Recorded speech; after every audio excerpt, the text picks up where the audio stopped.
Carta aos Colossenses, capítulo 1. Paulo, apóstolo de Cristo Jesus pela vontade de Deus, e o irmão Timóteo, aos santos e fiéis irmãos em Cristo que estão em Colossos. A vocês, graça e paz da parte de Deus nosso Pai e do Senhor Jesus Cristo. Sempre agradecemos a Deus, o Pai de nosso Senhor Jesus Cristo, quando oramos por vocês, pois temos ouvido falar da fé que vocês têm em Cristo Jesus e do amor que têm por todos os santos, por causa da esperança que lhes está reservada nos céus, a respeito da qual vocês ouviram por meio da palavra da verdade, o Evangelho que chegou até vocês. Por todo o mundo este Evangelho vai frutificando e crescendo, como também ocorre entre vocês, desde o dia em que o ouviram e entenderam a graça de Deus em toda a sua verdade. Vocês o aprenderam de Epáfras, nosso amado cooperador, fiel ministro de Cristo para conosco, que também nos falou do amor que vocês têm no Espírito. Por essa razão, desde o dia em que o ouvimos, não deixamos de orar por vocês e de pedir que sejam cheios do pleno conhecimento da vontade de Deus, com toda a sabedoria e entendimento espiritual. E isso para que vocês vivam de maneira digna do Senhor e em tudo possam agradá-lo, frutificando em toda boa obra, crescendo no conhecimento de Deus e sendo fortalecidos com todo o poder, de acordo com a força da sua glória, para que tenham toda a perseverança e paciência com alegria, dando graças ao Pai, que nos tornou dignos de participar da herança dos santos no reino da luz. Pois ele nos resgatou do domínio das trevas e nos transportou para o reino do seu Filho amado, em quem temos a redenção, a saber, o perdão dos pecados.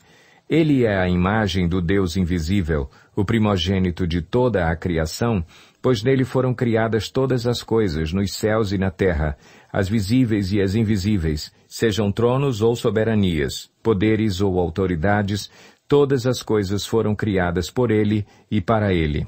Ele é antes de todas as coisas e nele tudo subsiste. Ele é a cabeça do corpo, que é a Igreja. É o princípio e o primogênito dentre os mortos, para que em tudo tenha a supremacia. Pois foi do agrado de Deus que nele habitasse toda a plenitude e por meio dele reconciliasse consigo todas as coisas, tanto as que estão na terra quanto as que estão nos céus, estabelecendo a paz pelo seu sangue derramado na cruz. Antes vocês estavam separados de Deus e, na mente de vocês, eram inimigos por causa do mau procedimento de vocês. Mas agora ele os reconciliou pelo corpo físico de Cristo, mediante a morte, para apresentá-los diante dele santos, inculpáveis e livres de qualquer acusação, desde que continuem alicerçados e firmes na fé, sem se afastarem da esperança do Evangelho, que vocês ouviram e que tem sido proclamado a todos os que estão debaixo do céu. Esse é o Evangelho do qual eu, Paulo, me tornei ministro. Agora me alegro em meus sofrimentos por vocês e completo no meu corpo o que resta das aflições de Cristo em favor do seu corpo, que é a Igreja.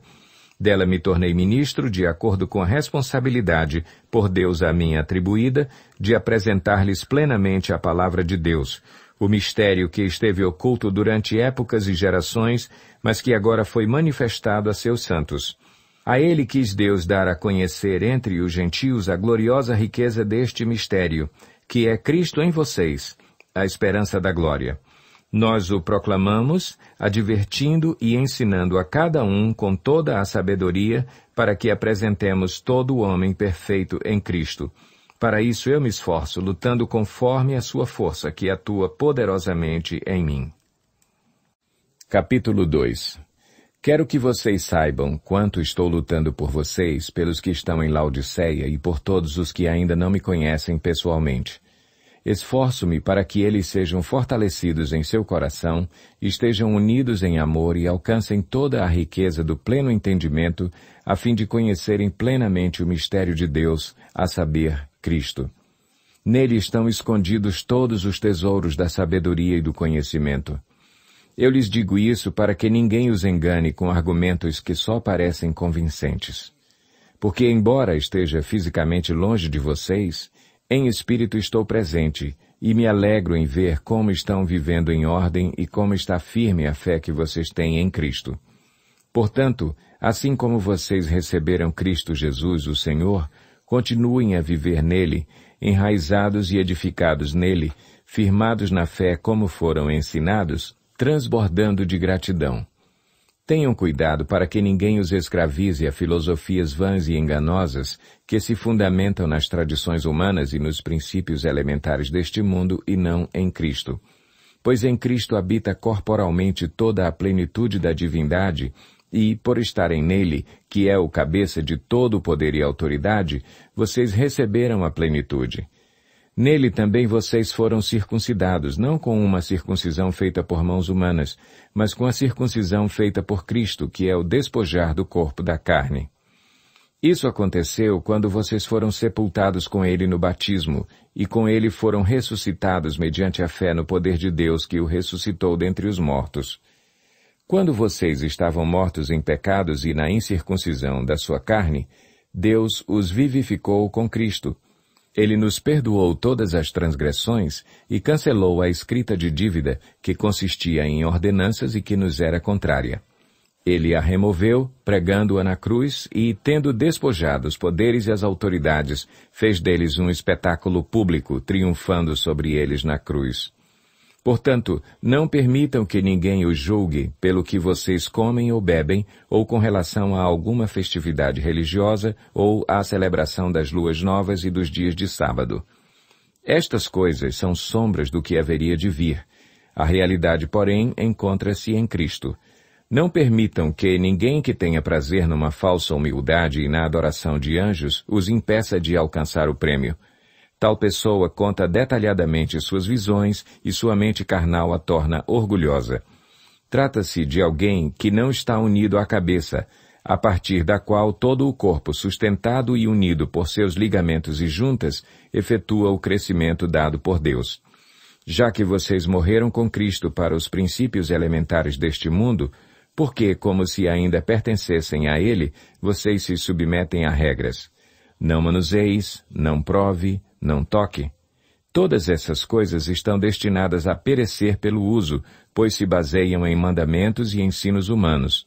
Essas regras têm, de fato, aparência de sabedoria com sua pretensa religiosidade, falsa humildade e severidade com o corpo, mas não têm valor algum para refrear os impulsos da carne.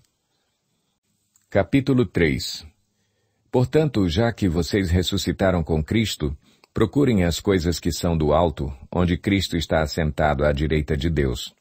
Mantenham o pensamento nas coisas do alto e não nas coisas terrenas. Pois vocês morreram, e agora a sua vida está escondida com Cristo em Deus. Quando Cristo, que é a sua vida, for manifestado, então vocês também serão manifestados com Ele em glória. Assim, façam morrer tudo o que pertence à natureza terrena de vocês: imoralidade sexual, impureza, paixão, desejos maus e a ganância, que é a idolatria. É por causa dessas coisas que vem a ira de Deus sobre os que vivem na desobediência, as quais vocês praticaram no passado quando costumavam viver nelas. Mas agora abandonem todas estas coisas: ira, indignação, maldade, maledicência e linguagem indecente no falar.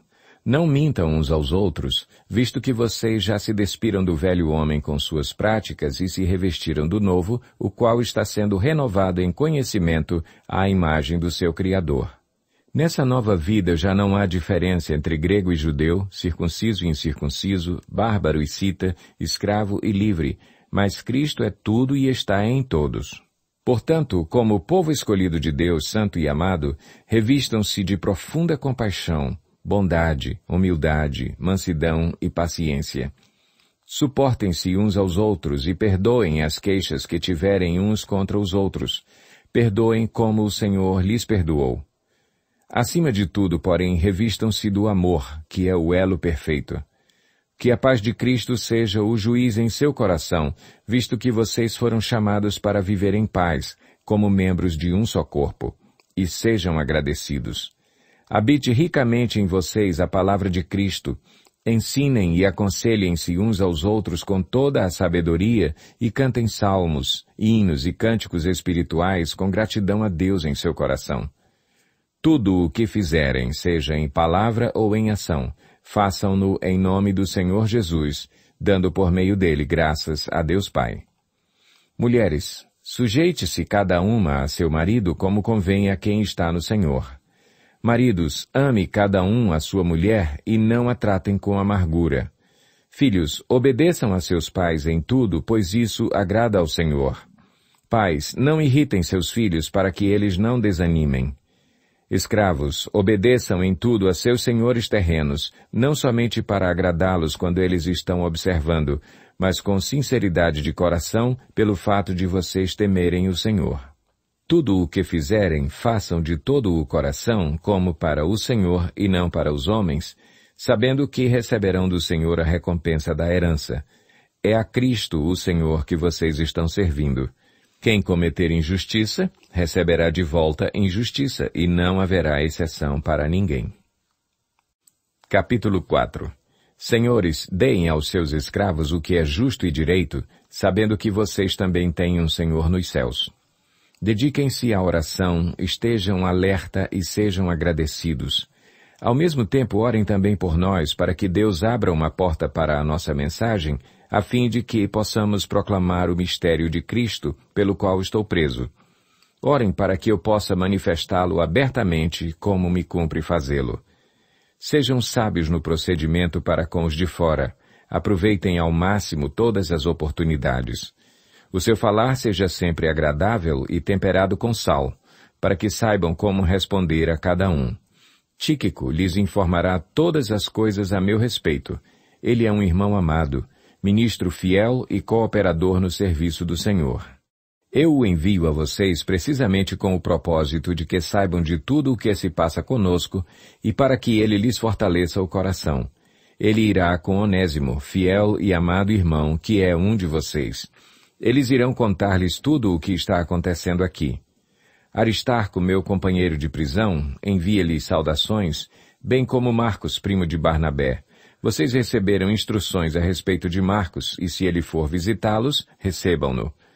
Jesus, chamado Justo, também envia saudações. Esses são os únicos da circuncisão que são meus cooperadores em favor do reino de Deus. Eles têm sido uma fonte de ânimo para mim. Epáfras, que é um de vocês e servo de Cristo Jesus, envia saudações. Ele está sempre batalhando por vocês em oração, para que, como pessoas maduras e plenamente convictas, continuem firmes em toda a vontade de Deus. Dele dou testemunho de que se esforça muito por vocês e pelos que estão em Laodiceia e em Hierápolis. Lucas, o médico amado, e Demas enviam saudações. Saúdem os irmãos de Laodiceia, bem como Ninfa e a igreja que se reúne em sua casa. Depois que esta carta for lida entre vocês, façam que também seja lida na igreja dos Laodicenses, e que vocês igualmente leiam a carta de Laodiceia. Digam a Arquipo: cuide em cumprir o ministério que você recebeu no Senhor. Eu, Paulo, escrevo esta saudação de próprio punho. Lembrem-se das minhas algemas. A graça seja com vocês.